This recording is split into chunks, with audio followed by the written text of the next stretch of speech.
All right, we're now live. Good morning, everybody. Good morning, Skills Nation We always or say good world. morning, but it's not necessarily morning for everybody. We need to be You're more right. inclusive. Yeah, part of me walking. We used to have a student, forget where he was from, maybe Trinidad or something, where they spoke more like a Caribbean British English. Yeah. And he used to walk in for class every day and he'd say, "Good night, everybody." And we'd be like, "What are you talking about? You just got here. You're leaving already?" But like in their English, it's the same as saying good day or good evening. We always just thought it was funny. One of those things. I guess you had to be there. I mean, listen, who's watching us right now from the other side of the world? We've gone global. No kidding. No kidding.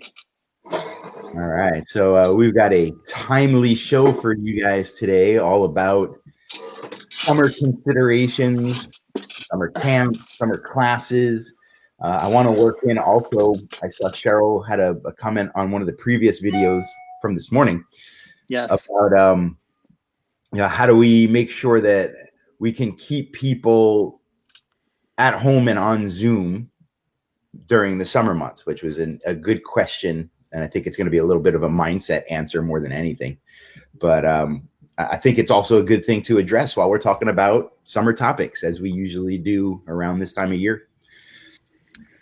Yeah, and again, I was telling Michael I was coming in just in the nick of time because we're getting so many questions and so many phone calls right now regarding our summer camp program, which we literally just launched on Monday this week because we didn't know if we were going to even host a summer camp this summer.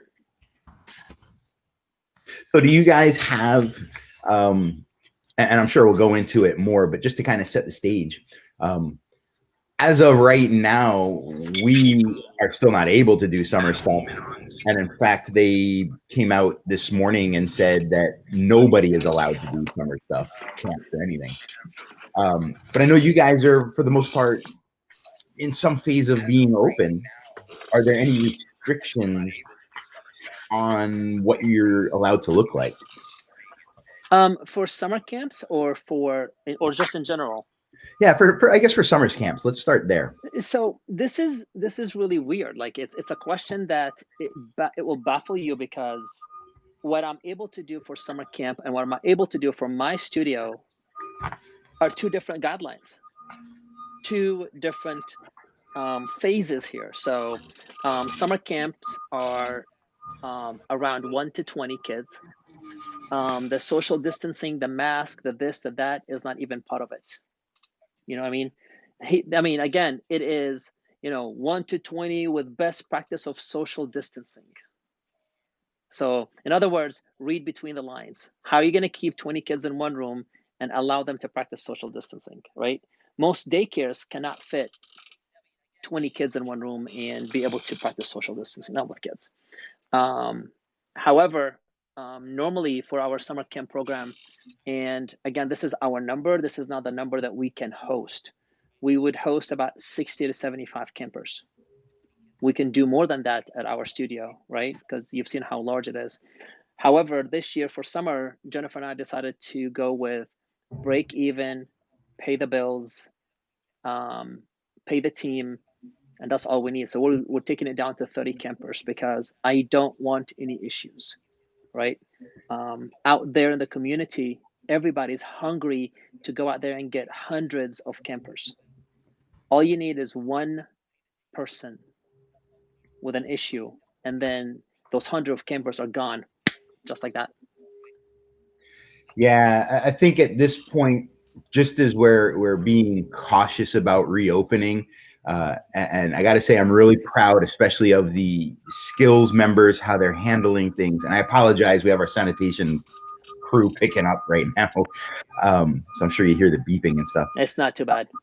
I'm super proud, especially of our Skillz schools and associated friends in the industry that they've been mindful about how they open. I know a lot of the country is open in some way or another, and I'm seeing people phase it in, not just like next day hey, everybody, come on down, because it's a lot of the court of public perception going on right now. And I think modeling your business around that is also a fairly responsible thing to do. You do have to make your bills. There's no Yeah. doubt about that.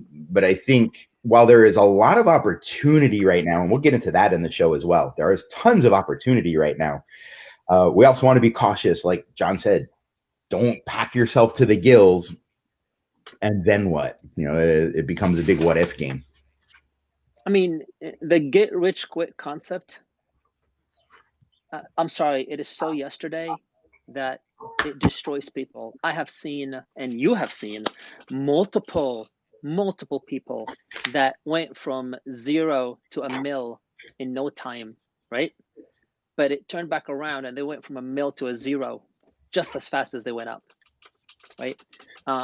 Yeah. I don't think we're in a window that we want to do that. So this morning, literally since 9 o'clock, I've been answering one call after another regarding summer camps, and I'm getting tons of texts, and I can easily answer those texts by another text, or my response to them, hey, Mrs. Smith, I know you're asking me lots of questions regarding the summer camp.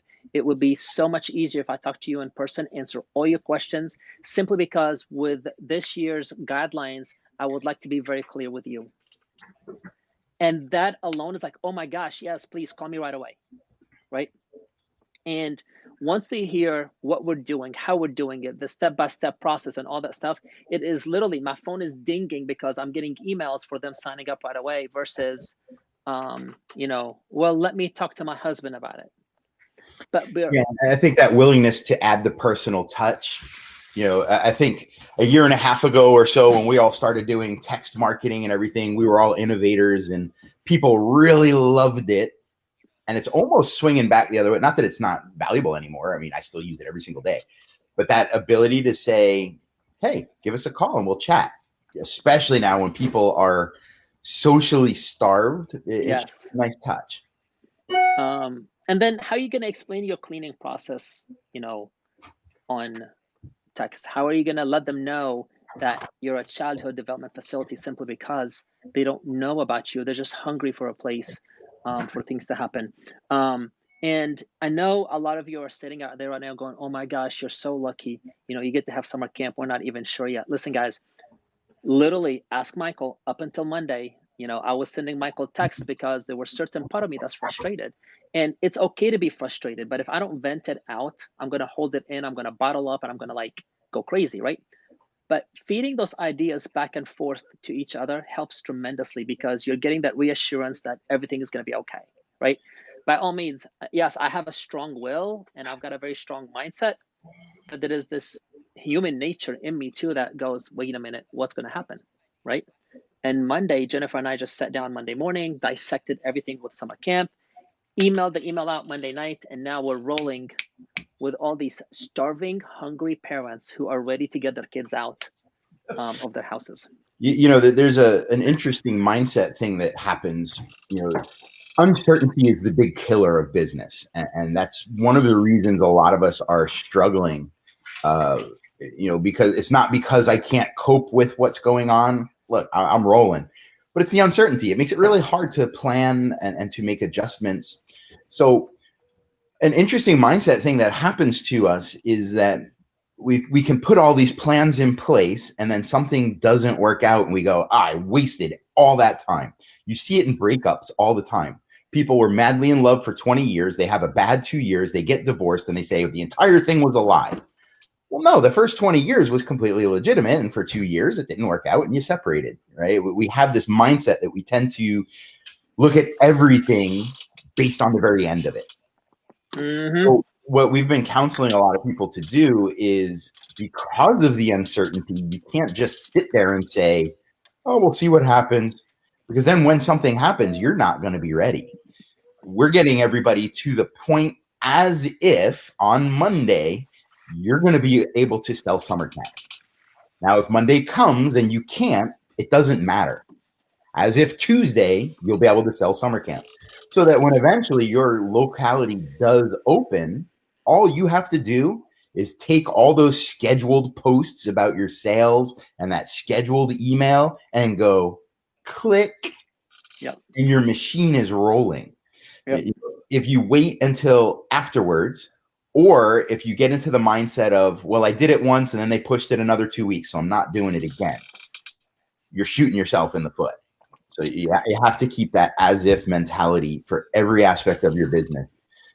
And we have plans for every eventuality. If we stay closed for the rest of the year, I'm prepared as if I already know that's happening. I know what I'm doing. If I open tomorrow, I have plans for that. So Tim is asking a question. Do you feel the state will limit the number of summer campers or after schoolers per square footage? Tim, for the state of Georgia, as of now, there is no limit. Okay. However, and this is where the craziness comes in play. You know, operating as a gym, there is a certain limit and certain guidelines. Operating as an after-school summer camp provider, the guidelines are there, right? But it's not so detailed, right? We have 32 different guidelines that we need to follow, and I don't remember seeing the square footage in that situation, but my answer to everybody is this: use the best practice. So if I can host And don't base it on what we're doing either, because no, even down to your county or town level, it could be different. yes, yeah, well, county, city, town, like little, like we're in Suwanee, the city of Suwanee, right? But there is the other part of the city of Suwanee, if that makes any sense. So there is different, like every area has its own CEO that controls that area per Right. se. But one of the things that as a Skillz school that I've been putting out there at the end of every single one of my posts, not so much of the Facebook page right now, because Facebook is kind of different. I'm using Nextdoor right now, and Nextdoor has been thumping big time, right? And a lot of my summer campers right now are coming to us through Nextdoor, and it's just, I guess it's a whole different what's the word here, trust. There's more trust using Nextdoor right now than it is using Facebook. At the end of my It has posts, turned into more of, hey, I want to be a famous philosopher. Whereas I think Nextdoor is still, it's somewhere between Facebook and Craigslist. yeah, exactly. On Nextdoor, of course, I claimed the business page. I created our own entity on Facebook, and that's been like 4 or 5 years ago. But now with my posts, I'm putting, ask us how we are a childhood development facility. That is raising the bar. And you got to be careful though, because you're going to get those therapists, you're going to get those psychiatrists. I was going to say, I did that about a year and a half ago. I put out a post all about how I was a childhood development specialist and how we are a childhood development facility. And the very first response I got was from somebody with a master's in applied behavioral therapy who is a childhood development. And they were like, what are your certifications? What are your training? What is your background? And I had to have answers for all of that. And Yep. it was interesting because at first they were a little leery because they're like, well, I have a 2 master's degree, one in psychology and one in whatever else. And they're like, you haven't even been to college for this. I'm like, well, I do have a college degree. It's not like I'm, Johnny dropped out of high school. I had answers for them. Exactly. And that's the thing. Before you put a question like that out there, make sure that you have answers for it. If you want to twist it a little bit, and of course, I mean, you and I are blessed because we've got Skillz to back us up. You know what I mean? Like, we've got the Skillz organization to back us up because we can use that as the answer. Okay. But at the same time, you can twist it a little bit what it would say, ask us how we can, how we are a martial arts childhood development facility. So the word martial arts kind of takes away a whole lot of the shenanigan right there. But I'm also extra blessed because my wife has a master's degree in psychology. Mm. You know what I mean? So Real quick, Tim just had this Yes. comment about going from 35 square feet per kid to 45 square feet. So that is one of the ways we've seen it done. The other way, there's three ways I've seen it done so far. That's one way, flat out square foot per person. The other way is it doesn't matter how many, as long as you can maintain social distancing. Yep. And then the third way is whatever your certificate of occupancy is from probably your fire marshal or similar authority, 50% of that number. Yep. That's the three main ways that I've seen it done. But guys, let's just look at the math real quick. 35 to 45 square feet, that is literally 6 to 9 feet social distancing depending on the state. So I would say that if you're running 45 square, now here's something to think about. The officials are probably talking 45 square feet per person across your entire publicly accessed facility. We tend to think of it as how many square feet per child on the mat. Yep. So when we do our math, we're usually closer to about, actually, we're closer to about 80 square feet per kid on the mat. So I don't know what that works out to across my whole facility, because my mat is only about a third of my facility space. So it's interesting to run that. I mean, listen, if they're saying 6 feet social distancing, 6 feet by 6 feet is 36 square feet. So, if you're able to do that with your, I got the mat spots, the ninja dots from Brian Hudson. We measured them out on our mat space, and they are like 5 3/4 feet apart instead of 6 feet. I was like, because we did it like last year. Yeah. I was like, man, now I got to pull them all up and move them like 4 inches. Yo, bro, just leave it as it is. We're just gonna have like this row stand in front of your dot, that row stand on your dot, and that row stand behind your dot. We'll be okay. Your other thing, the other thing that you guys can do if you don't have the dots is buy the hoops. Go to the dollar store, get those little orange cones that they use for soccer. There is 20,000 ways to do it and deal with it. I have seen people, studios that went and bought what's called gaff tape, which is kind of the same concept as painter's tape, and they would literally do a square using painter's tape on their mat, the blue painter's tape, or the on the mat, so they can do their social distancing box. I saw make sure that it looks good. I forget who it was. I wish I could give them credit. I saw one person the other day who completely ripped up their mats, and they just happened to have enough of different colors, and they totally rearranged their mats so that every child had, like. Was it Noah?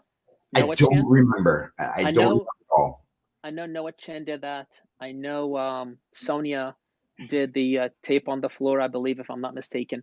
I've been kind of spying on a couple of different studios.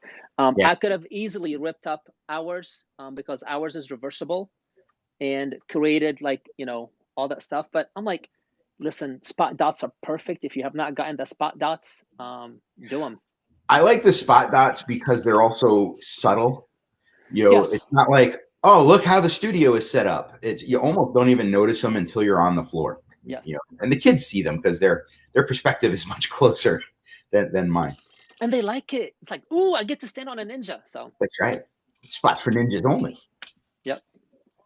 All right. So we could potentially be opening our camps, and we'll work in the fact that, like, I don't do summer camps. We're predominantly childhood development facility. So, we work a little bit differently. So I think that it's a good opportunity for us to revisit how we sell these, how we promote them to parents. And we'll get to Cheryl's question in here too. So we've always been big proponents of course, selling benefits, but also doing so through a lot of content marketing. John's got a lot of videos out there. I love putting a lot of blogs out there. We each have our favorite medium. So aside from just, in the past, it was, hey, you need a summer camp, join ours. There's going to be a certain fear or concern, maybe fear is too strong of a word, but a certain concern that we are an appropriate choice when many government agencies that run such programs are closing. Yes. So I know one of my coaching clients is over in Jersey, and all of the official camps have already said we are not opening. You know, the ones run by the towns, by the athletic leagues, anything that has that official capacity just flat out said we're Nope. not open. Yep. So on one hand, it's a really good opportunity because those kids need someplace to go. And now you have like a much bigger market share just because other players got out of the game. On the downside, however, that does send a ripple through the market that says, wow, if they're closing, this must be serious.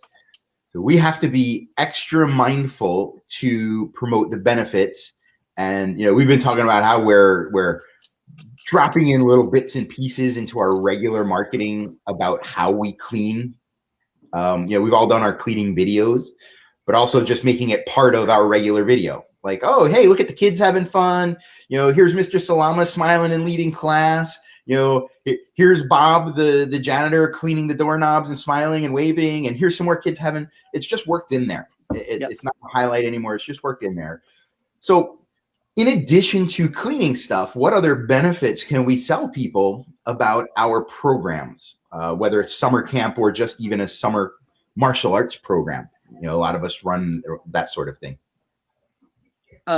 So with us, we focus heavily on the space that we have. Okay, so we have that privilege, right? Because we have the space. So for us, it's kind of, I'm sorry, we would go into like the separate classes, the you know, the ratio of 1 to 5 or 1 to 6 right now, and being able to still host the Zoom classes, being able to focus on why, you know, Jennifer is teaching the classes that way with that specific age group, being able to focus on, you know, why today Sean is talking about courage to our core skills class, because at this time kids need to have that. So again, we've got a lot of content through the Skillz program that were, you know, for us is a whole lot easier. And this is how you're building yourself as a childhood development facility. So when you put in there, you know, we're a martial art development, childhood development facility, it makes sense to the client as they watch your videos or read your blogs. Yeah, speaking of blogs, you guys know I'm a big blog fan. So there's an older blog that was put out for Skillz members, and it's called Benefits to Martial Arts Training Over Summertime. Yep. This is a really good time to, even if you've used it already, grab it, reword it, and get it back out there. So basically in that blog, what it does is it covers the physical, intellectual, emotional, and social benefits of martial arts training. It can very easily be tweaked to your summer camps. So it covers for physically, you know, while we think of summer being the time of activity and running around and playing games, once the heat kicks in and after the first week of, you know, wanton abandon, the kids end up on the couch with a bag of Fritos and the orange soda playing video games. So people actually tend to gain a lot of weight in the summer. So that's one benefit, that martial arts camps or martial art classes can help with that. Intellectually, there's a ton of science on this, that we know that after as few as 2 weeks, learning starts to degrade and people start to backslide. So by being intellectually stimulated in the ways that we do, especially in Skillz programs, and even if you're just running a camp, many of us put Skillz style stuff into that. It keeps kids, you know, firing on all neurological cylinders. Emotionally, there's a lot of depression issues in summer, believe it or not, because kids are, and we're already experiencing this because of quarantine or lockdown.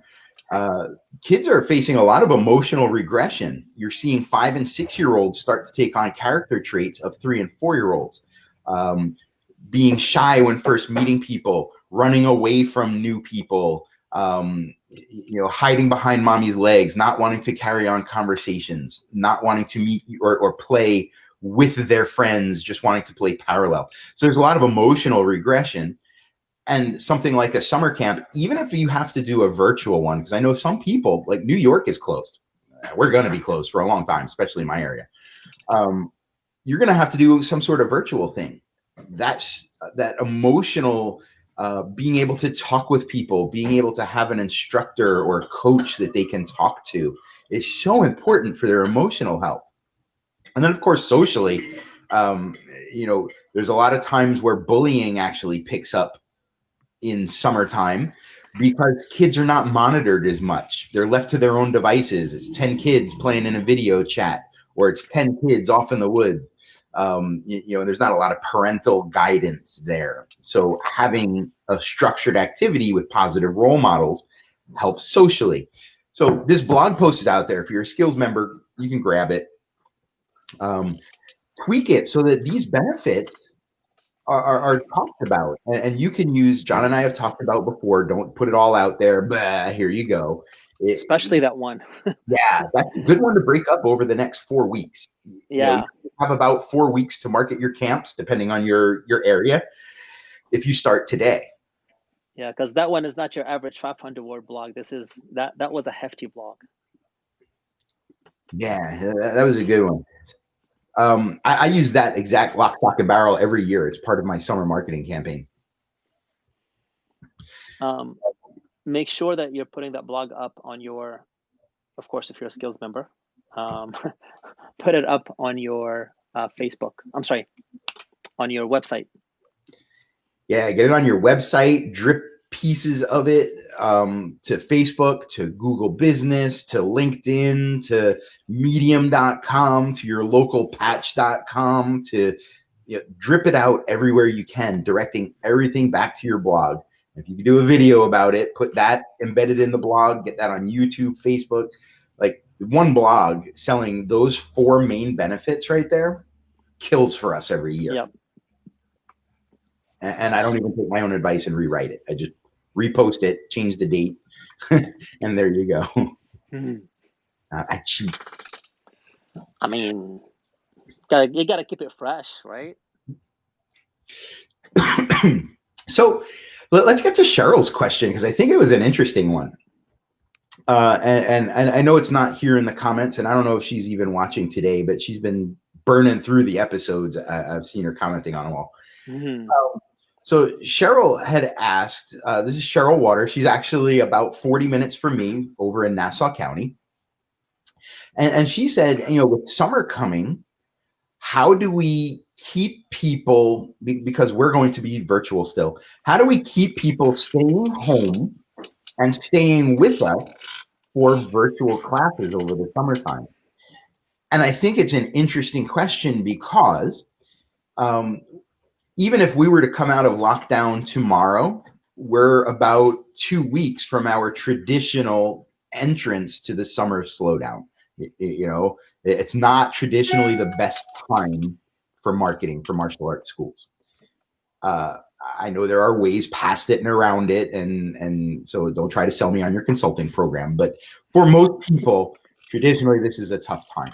So we're coming out of like the frying pan and into the fire. People are going to start being allowed to go outside, and then we're going to have to ask them, hey, please stay inside with us in your living room and take Zoom calls so that we can keep our business open. How are we addressing this? And I think it might even flow over into summer camp ideas. People are going to want to go outside. Absolutely. Or, I mean, even right now, I think, if I'm not mistaken, there's a good number of martial arts schools who haven't quite been following the trend of what we've been doing for the past few weeks, right? I say few weeks, more like 2 months or so. First of all, everything has to be fresh, and if you're not teaching your martial arts classes or your Zoom in a way, keeping it fresh from week to week to week to week, then yeah, people are going to drop out. But then don't be surprised, because there's a good number of people who just don't want to deal with Zoom or don't want to deal with the constant screen all the time. Keeping it fresh for us means every single week there is a different theme, okay? Whether it's for kids classes or the adults classes. The theme could be right around your classes that you're teaching. So again, I keep on referring back to Skillz because I'm going to be honest with you. I know I mean, if you're not a Skillz member, trust me, we're not. I mean, we are trying to sell Skillz, but at the same time, we're not saying it. Anyway, I'll stop right now. Every 2 days, we have a different theme or a different skill that we're working on or something different that we're doing. And the team is able to put together the content for us, so we're able to teach the classes and making it fun for all the kids to be on there. I literally have people that are logging in 10 minutes prior to class time, which is insane because my email is buzzing. You've got this person in the waiting room, this person in the waiting room. So I had to stop that notification. But we're doing things like, reading with one of our teacher, arts and crafts with one of our teacher, Fun Friday for everybody during lunchtime with parents and everything, keeping it fresh. Now comes summertime, we're gonna do Zoom classes with some of our summer camp activities for maybe once or twice a day. Okay, for our non-summer camp members. Okay, we're already hosting the summer camp. All we have to do is set up the camera and put it out there. Okay. And those activities, we're going to build them around fun-based activities that they can do at home with us. So as long as you've got your creativity out there, you shouldn't have any reason not to host things over the summer camp. It could even be cooking with Mike Evans, every single Friday. Hope you like populism. I mean, my response to Cheryl on that other post was that the first thing that has to happen is a little bit of a mindset switch too. In a brick and mortar environment, in the best of times, it's always about get them into us, bring them to us, right? Whether it's set that appointment so that we can get them in and sell them, get them into the school, because people don't quit when they're at your school, they quit when they're someplace else. It's always about get them to us. Now it's about how do we get to them? So the mindset switch is instead of how do we keep them with us during the summer, it's more how do we stay with them? So there's a couple things we can do there. And one of them would be acknowledge that they're not going to be home. How can you serve them in an environment where they're not home? We've already entered a universe where we're serving them in an environment that's not ideal. They're not in our school. So we had to move here. How do we move into the rest of their lives? We've talked in the past about being the third place, or if you can, the second place. They're home, they're at work. Where else are they? Hopefully at your school, right? It's the second or third place. So now, how do we move more into their lives? Instead of saying, well, on Tuesday and Friday nights, you have to stay home because that's when our Zoom calls are. Hey guys, what do you guys do during the summer? Oh, well, we go to this beach thing. Well, great. I'm going to set up an environment or maybe shift how I teach so that it's a 5-minute, series of 5-minute classes versus a 45-minute class, so that while they're at the beach, the kids can consume this 5-minute worth of thing, and it becomes a tool for mom to use to say, hey, your lips are blue and you're shivering. You need to be out of the water for a while. Come take, this little 5-minute martial arts class. And at least I'm staying in their lives little bits. Might not be ideal, but it's an idea. The other thing is mirroring. So we know in sales and in influence that if somebody sits a certain way and we mirror the way they sit, they feel more at ease with us. If John says, well, I really want my kid to be able to sit down and behave better, and I say something like, so what you're really saying is you'd like your child to have a little bit better self-discipline and be able to regulate their excitement a little bit so that they don't disturb you when you need them sitting quietly. I've mirrored what he said, just in a different way. It's really powerful. So if they want to be outside, why aren't I teaching from outside? And it doesn't seem like a big deal, but if you're doing the style of class where I teach the first drill and then I say, and for our second drill, over to John. And then all of a sudden he's in the woods or that, his beautiful backyard or and you're not close to a beach, but maybe I'll be at the beach. The basement. The basement. The change of scene is powerful. That's why when you watch kids shows, they switch every couple seconds. It keeps attention. And when you can combine mirroring with the scene switch to show alignment with what they're doing, keeps them a little more interested. Not a magic bullet, but just one more straw off the camel's back. You know, we always talk about putting the straw on the camel's back. We want to take one straw at a time off. So it's being creative like that, doing drills that they want to do, like John mentioned. Show up at their houses. The other day, we did belt promotions. You know, not everybody was able to make it to the drive-through. We had one of the kids in the Zoom class, and I had Robert tie me into the Zoom class while we were out in the car. And I said, man, you guys look awesome. Nico, you're not wearing your belt. You're out of uniform. I can't have that in my class. Hold on. I turned the camera around and knocked on his door, you know, and it blew his mind. And now the kids are always back with, like, you know, where are they going to be next? Yep. So it's a lot of work for sure. But that's what it takes right now, especially if you're in New York or California. I think that's the other one that's a little tied down out there. So what's the benefit there? I mean, what benefit am I giving by doing that? I guess it's a greater connection. I mean, absolutely. You're using every single parent skills concept that we have learned in the last 3 to 4 years. You're connecting with him. You're in tune with the fact that he doesn't have his belt on. And yes, you did it purposely, but again, you're doing it purposely in a way that you're attracting, you know, everybody else. You know, there's just, yeah. It's a little bit of building that Disney experience. Yep. You know, like when you see the videos on Facebook all the time when, you know, the maybe the hearing impaired child goes up to Mickey Mouse and Mickey Mouse starts signing. Like, that's something small to you and I, but to that child, that means the world. And I guarantee that child will always want to go back to Disney and not over to, you know, Universal instead. Are they owned by the same people? I don't even know. I don't think so. I don't think so. I think they're competitors. Otherwise, my example doesn't work. We're going to make them competitors in this example. Yes, they are. So same thing. You know, what are we doing that encourages them to want to be at our camps or our classes? Maybe not instead of the other things, but maybe in addition to. Yeah, and I think the prime lesson there is we always teach, hey, these lessons have to go beyond the mat. You don't say yes, sir, to me and then say, what do you want? To mom. Take your lessons into their life. Be bold, be different. The ancestors won't bother you about it. Don't worry. They don't bother me about what I do.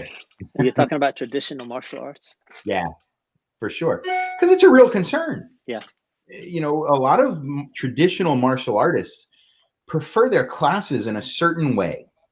Their dojo is an extension of their own inner peace and harmony of their self-expression. And I get it. You know, I really do. But this is not just every other May where little Johnny wants to try baseball, so he's quitting. Yep. There's unique circumstances that call for unique things. And, you know, maybe some of those things you keep, maybe they go away when you can get back to being in your dojo. That's up to you.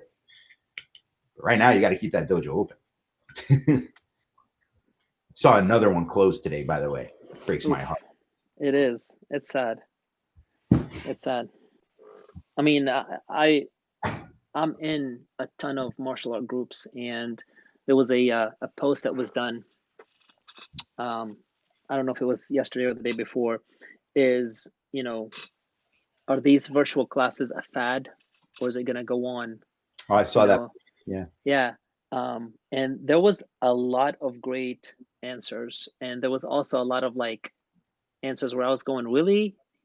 Like, you know, I can sit here and think of 20,000 different ways where those virtual classes could be an ongoing thing. I mean, for the love of God, look at how Karate Kid started. Oh yeah. I mean, it's the virtual concept has been there for us, guys. We just never did like do it, right? Look, don't lie. How many of us in the back of Black Belt Illustrated or Inside Kung Fu magazine Any of you guys bought that VHS tape from Black Dragon Society or the Green Dragon guys? Yes. Or, went to Asian World or Wing Lum and bought their DVD series on. Come on, guys. Yeah, exactly. Even taking it lighter, how many of you who are of a certain age grew up with Kung Fu theater and worked some of those things into your two-man sets back in the 70s, 80s, and 90s because you Absolutely. saw, it's always been there in a way. Maybe not front and center, and maybe it's been tongue-in-cheek up until now. But, the idea has always been there. And I was actually in a similar discussion. I don't think it was that post. It was another one talking about how similar that it is more of a fad and we need to get back in because you can't teach real martial arts through virtual, which I get the concept. Yep. We're fighting school for our adults. We fight. It's what we do. So I get it.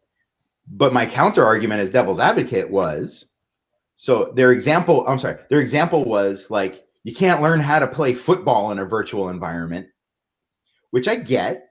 However, as a strictly business, taking out my responsibility to teach self-defense and fighting and all that, take step aside from that for a second. Strictly as a business endeavor, fantasy football, virtual fantasy football, a $7 billion industry.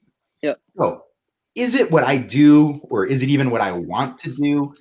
Probably not. So as business, it's relevant. Okay. Here's a different way to look at it. How about if we have the virtual program in a way that they can train and do everything from their house, right? However, there is a crash course weekend once a month where they come in from Friday night until Sunday night, where you can cover in all that hand-to-hand combat material, things like that. Is it not going to be the same benefits? I mean, seriously, the average martial arts studio spars once or twice a week for 30 to 45 minutes. It's no different.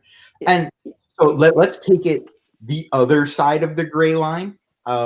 So I might get in trouble for this one, but have you heard of the UFC gyms? Yeah.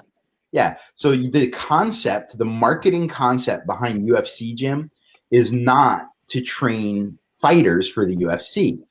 It's to take businessmen between the ages of 25 and 45 who want to feel badass, who want to be able to say, oh, I train UFC, I train MMA. That's their market. They never, probably 99% of their students, they're more of a gym, so we'll say they're members, never step in the ring, never really cross hands in a meaningful way. However, they still use the branding of UFC. So it's the same concept on the other side of the virtual line. So you could do the same thing and run a program for people that want to feel badass, or in our case, kids who want to feel like they're taking martial arts classes.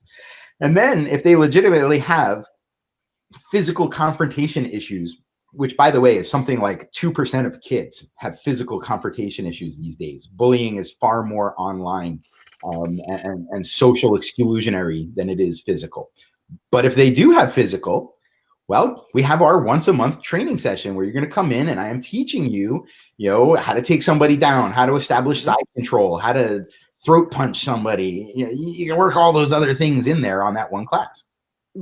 I mean, the thing is, everything is about numbers. And that's how I see it, right? I look at it as, okay, the average student walks in my studio, between 8 to 10 hours per week. Or let me rephrase that because that is incorrect. 8 to 10 sessions per week, because it could be 30-minute sessions or an hour session, right? Sure. Now, why can't I just combine that into a one weekend? Why can't I just put that on a Saturday from 9 to 5? Well, because, a child is not going to last that long. No, I get it. I get that child is not going to last that long. But if you're doing a different business model or a different way of doing things, I can have them train online with me. And in addition, as part of my program, you can come in for a crash weekend or whatever, camp weekend where they're going to get this, and like you can make it fun. So It's interesting because the same people that will complain about that and say, well, there's no way a kid's going to last that long are the same ones that don't believe in age appropriate martial arts lessons. So my response is no, kids aren't going to last that long unless you teach the way that kids learn. Yeah. We've done 6 to 7 hour training boot camps with our kids. In fact, it's a required part of our kids' Skillz black belt adventure that they're doing these boot camps. Now, do they walk in, take their shoes off, and start fighting until time is up? No, there are breaks. Yep. And we work in all 4 areas of development. So it's, what we fight for a while, then we stop, then we break down intellectually what we want to accomplish. Then we talk about the emotional aspect. Hey, you're letting yourself get too involved, or you're not involved enough. The social aspects that, hey, remember that we're not fighting, we're self-defensing, and all these things. Then it's back into fighting to apply the things that we wanted to do, maybe as a drill this time. So there are ways to do it. And I think that's a really creative solution there, is to have the virtual classes, and then once a month or even twice a month, if you have to split it up for social distancing reasons, have that camp. So I got a question. Yeah. Based on everybody else who's kind of like against the concept, does that make my 6th-degree test like not good enough? Does that make my 5th-degree test not good enough? Heck, does that make my 3rd-degree test not good enough? Because technically, you and I have left our instructor, right? We probably go see our instructors once, 2, 3, 4 times a year, depends on where they live, right? We're training with our students. We're learning our own forms. We're developing our own concepts. We're high-ranking individuals, right? And we're literally virtually training through the instructor, right? So you see him for a window, and then you train on your own for a while. Dude, and I don't mean this in a bad way, but take it how you want. All you Taekwondo guys are sending all this money to Korea for people you never met to say that you have a black belt. I am a Taekwondo person that don't send money to Korea. I'll just tell you that right now, flat out. I'm not one of those people, so I'm not offended. So like the idea of, hey, it's not in person. I mean, I get it. And I tend in that direction too. I would much rather be hanging out with my kids in my school right now, throwing down. But you also have to recognize some is better than none sometimes. We're working with what we can. By the way, we're discussing all these high concepts here and dropping bombs. In the comments, they're all discussing which ninja should be drinking which alcoholic beverage for the adults. What in the world is the matter with you people? Hey, they're our friends. By the way, it would be rum, not beer. So, but again, it all depends on how you see what you want to do. It all depends on how you see the positive or the negative behind every aspect. But if you're doubting it, talk to somebody else. Maybe they can shed some light on you. I am not against doing black belt training where it's Zoom training or virtual training for the whole time. And me doing a crash course weekend where they would come in and I would do boot camp. Because right then and there, to all of you, that is true black belt training. If they can come in there, hang in there for the weekend, and face the wrath of an hour-long sparring or board breaking or hand-to-hand combat, whether they trained on their own properly or not. Because at the end of the day, that's the black belt. You know what I mean? Yeah. So it's interesting. I see a lot of debate about like the black belt test online, and I'm right smack in the middle of one for 2 of my Skillz kids. The first point is I would not have let them test for black belt if they weren't already go through everything and exhibit the qualities, skills, and abilities that I wanted them to have. They never would have been accepted as a candidate. Second of all, yes, the black belt test should be memorable and it should be hardcore and there should be sparring and self-defense involved in that. However, again, I know they already have the abilities. So to say, well, I shouldn't test them now tells me one of 2 things. You don't trust their ability beforehand, and you think they're going to quit after they get their black belt. Because if I really want them to prove the rest of their abilities or their heart, hey, in a couple months, when we're allowed to come back, you guys are going to come in and you're going to celebrate the fact that you earned your black belt by throwing down. And we're going to have, we call it a grind, where, it's just an hour of fighting, nonstop. And, that will be your celebration and your welcoming by your black belt brothers into the fold. I know they're going to be around after their black belt. So what does it matter if that's the only qualification they couldn't make? I personally don't have a problem with it. So I guess abs for the ninja. Yeah. All right. Hey, send Brian Hudson a message, and he'll charge you for it. And when you do that, share it with us, Tim. Yeah. I'd like to see that ninja with a six-pack. I guess to circle back around to the summer Zoom ideas, make it fun, make it themed, make everything around that theme as if you're doing a summer camp, and teach around it, have everything around it. It's, in the very beginning, we've got the Skillz concept right in place, and Skillz provided us literally for our studio almost, I'm going to say 80% of the classes that we teach.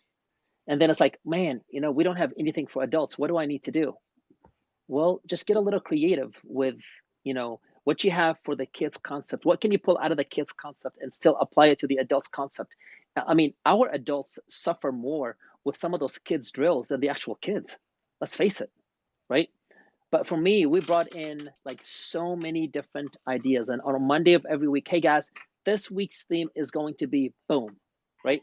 So just to give an example, for us this week, it's about hips and pivoting, right? How many ways can you teach the hip? Teach how the hips move when it comes to fighting, when it comes to your techniques and the pivoting of your feet. It's funny because I taught that exact lesson on Monday night's class. Oh, sweet. Sweet. Synchronicities, right? Yeah. But I mean, let's face it. If you don't move your hips, if you don't pivot when you're boxing or when you're sparring or when you're doing your classes, your techniques are worthless. And here you are, you teach Kung Fu and I teach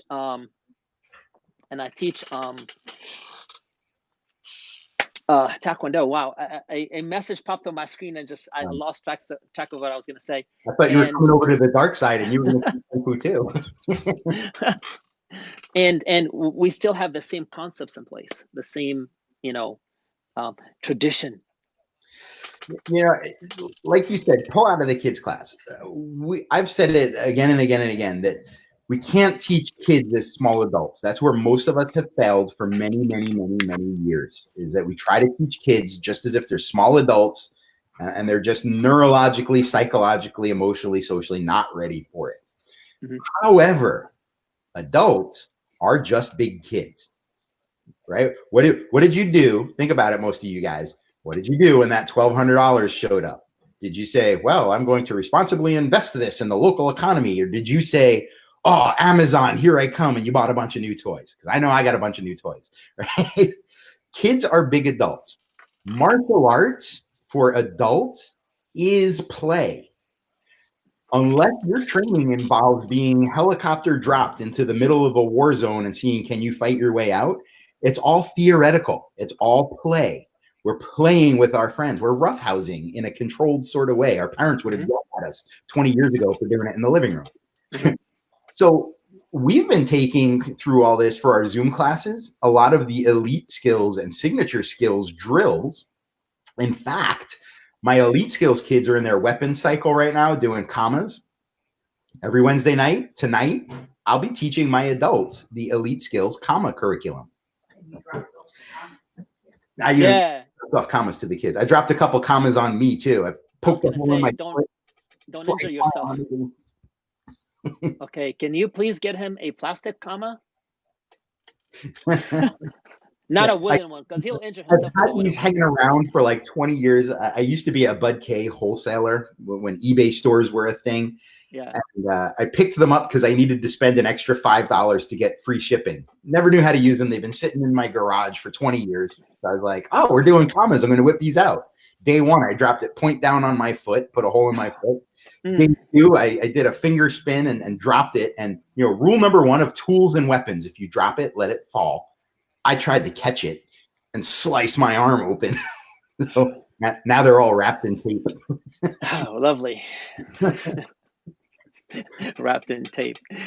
He's like, nope, not doing that again. Yeah, it even had the protective cover on, and it went right through it and into my foot. I was like, man, my luck. All right, so we're coming up on the home stretch here. Weapons drops do 10 push-ups. Yeah. I would do the push-ups, but I was busy bleeding all over. So let's kind of do a recap here. So we know that some of us are open, some of us are not. A lot of us are looking at summer camps or summer programs of some sort. And it's really important for us right now to assuage fears and to highlight benefits. We talked about some of the physical, intellectual, emotional, social benefits of a summer camp. We talked about working in the concepts that cleaning is part of your culture, not just something you're doing because people are telling you you have to do it. We talked a little bit about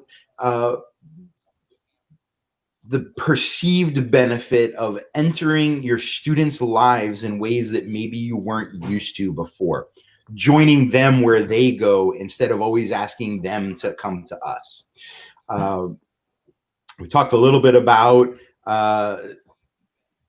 looking at things slightly differently because of the times, and that it's not really a violation of tradition. It's just that we need to adapt to survive, and that things will be okay. One thing that I don't think we did mention was in all this, ask the parents, what they think, especially your antelopes. We've said that before. What is it that they want from your training now? It might not be the same as when they signed up for your brick and mortar school. They might have very different perceptions of what they need right now. So ask them. Also ask them, what fears do you have? If I were to open summer camp tomorrow, what would it take for you to feel safe bringing your child there? And you get the feedback, but you also now get a marketing point. And really have fun with this. I know it's tough times, and even if you're able to open, we're going into summer slowdown. Have fun with it. Look at it as a challenge. And if you fail at something, you just say, okay, that didn't work. Go to the next one. Yep. But find out why you failed. Yeah. Because it could definitely be like a good concept. It just needs to be tweaked a little bit. Did you see my wide mouth frog video? Yes, I did. It's such a bad joke, but it's such a good lesson. To save you guys the bad comedy. Basically, we always talk about survival of the fittest, when really what we talk about in survival is survival of those who can adapt the best or the quickliest, the most quickly. I always got to have one word I mess up in. It's about being adaptable, not strong, not hardcore, not relentless, although those things are positive. It's about being able to adapt. If you can't adapt, you disappear. And we don't want that. We all had to do a quick pivot when it came to this pandemic. And adapt doesn't mean do it once and then you've adapted. No. Being adaptable over and over and over and over. Yep. It's also why it's so important to have clear vision, so that your adaptations don't mission drift you into being something completely different. Are those the eye drops we use when we're? I'm just kidding. I'm really having problems in my business. I can't see my future. Try these. Yep. Do those come in eye drops? Man, if I could bottle vision, I'd be in a good way. Right. All right, everybody. So that brings us to time. If you're having problems either strategically coming up with ideas, to guide you toward your vision, or even tactically, like, hey, I'm just burned out today and I don't know what to do, in my summer camps or my classes. Reach out to us. It's what we do. It's why we're here. It's really why Melody pays us, is to be here and serve you guys. That's it. And if you decide and you want to do virtual summer program, connect with one of us. We can get on coaching calls and help you put together a plan real quick for you guys to do that. You can very easily charge a small fee for anywhere from 3 to 4 hours per day doing a camp. Or you can even do it a smaller fee where every Friday morning from 9 to 12, join Atlanta Skillz summer camp session. Call it whatever you want to call it. Mm-hmm. And you can charge, like, I don't know, $25 a week or whatever you want to charge as an extra revenue. But you got to plan out those 3 to 4 hour sessions. Yep. And I would take one module from those sessions and do it for free publicly. Yep. And do the old Frank Kern, by the way, if you're really enjoying this and you'd like more of it, check out the link I'll post below. All right, I got to go take care of the rest of my day. We'll see you guys later. And that's it. It'll be just a very passive way to provide a community service and generate some leads and income. There's a thought for you. All right, everybody. It's time to go get it. By the way, next week, for those of you that are Skillz Gold Lifetime members, this only applies to you. The 3-2-1 Go meeting will be on Tuesday because of the holiday here in the States. Post is going out today around 2 o'clock. All right, cool. Yeah. Also, if you haven't yet subscribed to the new YouTube channel, it's one of the comments here on the side. Find it, click it. It'll ask you to automatically subscribe. We would appreciate it. All right, everybody. That's all, folks. Have an amazing week. Go crush it. It's only Wednesday. Let's do this. Go get it. Catch you later. Bye, y'all.